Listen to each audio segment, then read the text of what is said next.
In this video, the learner will use secant and tangents to determine angles in circles. We've talked about secants and tangents before in determining segment lengths. Now we're going to be looking at angle measures. First, we have Secant Theorem One. If two secants intersect inside the circle, then the measure of the angle formed in the interior of the circle is 1/2 the sum of the arcs intercepted by the corresponding pair of vertical angles. So let's talk about what that means. We have these two secant lines that are intersecting inside the circle. Notice that the point at which they intersect is not necessarily the center. So this could be any point inside the circle where these two cross. And there are two pairs of vertical angles that are formed. The measure of those angles is 1/2 of those intercepted arcs added together. So to find the measure of angle 2, we look at the arc that it opens up to intercept, which is 60. Its vertical angle pair is 4, which opens up to 50 degrees. Those are the two arcs that we add together and then take half of. So 60 plus 50 is 110, and then 110 divided by 2 is 55. Because angle 4 is a vertical angle with angle 2, those two angles will be congruent. So angle 4 will also be 55 degrees. We can find angles 1 and 3 if we knew the sum of those arcs. Well, we do. We have 60 and 50, and we know all four of these arcs would have added to 360. So if we take the 60 and 50, which is 110, and subtract that from 360, we get 250. 250 is the remaining amount of degrees in the circle that would be these two arcs added together. So we take 1/2 of that sum, so half of 250 is 125, and because they're vertical angles, they're going to be congruent. You could also look at the linear pairs here, that angle 4 was 55, so angle 1 has to be 125 because 1 and 4 would be supplementary. The same with 1 and 2, and 2 and 3, and 3 and 4. Okay, in the first example here, we want to solve for angle X. We're given arc RS and arc UT. We know this angle in the interior will be 1/2 of the sum of those two arcs. Those are the arcs that those angles open up to. So we'll have the measure of angle TVU is 1/2 the sum of arc RS plus arc TU. So 1/2 of 84 plus 130 is 1/2 of 214, or 107. So angle X is 107 degrees. Here, we're given angle X.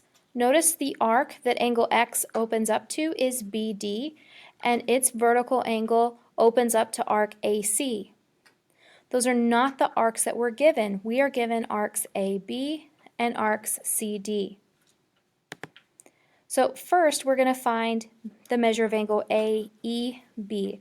We know we have the arcs that correspond to that pair of vertical angles. So the measure of angle AEB will be 1/2 of the sum of arc AB and arc CD. So half of 143 plus 75, which is half of 218, or 109. So angle AEB is 109. Step 2 will be to find X, the measure of angle DEB. We know that AEB and DEB are supplementary. They make a linear pair here. So therefore, they're going to add up to 180. So if we know angle AEB is 109, 180 minus 109 gives me 71. So the measure of angle DEB is 71 degrees. Here are 3 examples I want you to try. You're solving for an angle or an arc in each one of these.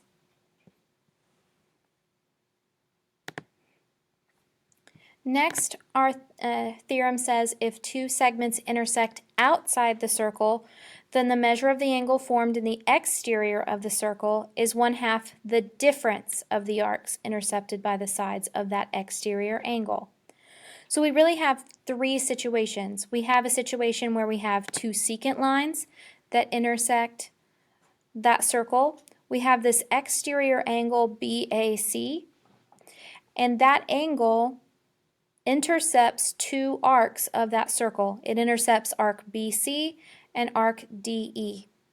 This theorem says that that exterior angle A will be 1/2 the difference of arc DE and BC. So we'll take those two arcs and subtract them and then divide by 2.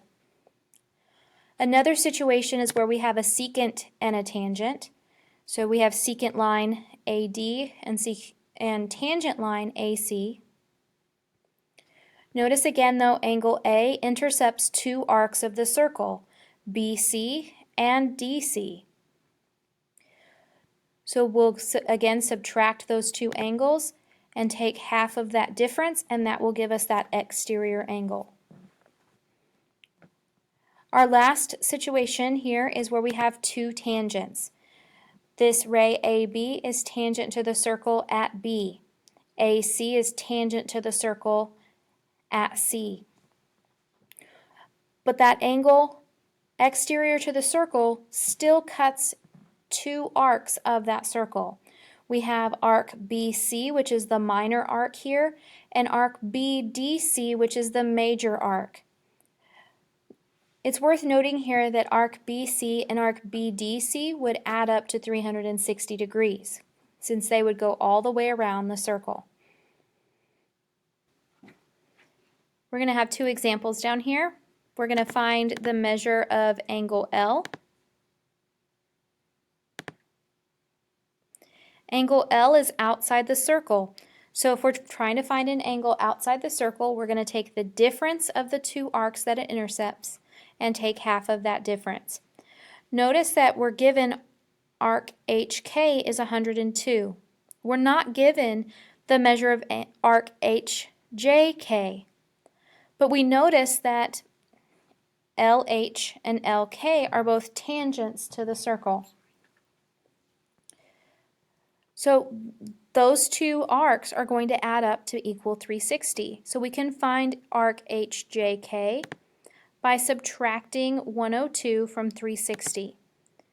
So 360 minus 102 is going to give us that red arc here, HJK, which is 258 minus 102, and then we take half of that difference, which will give us 78.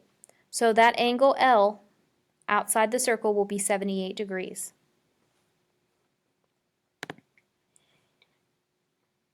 In this circle, we're going to find the measure of arc CD.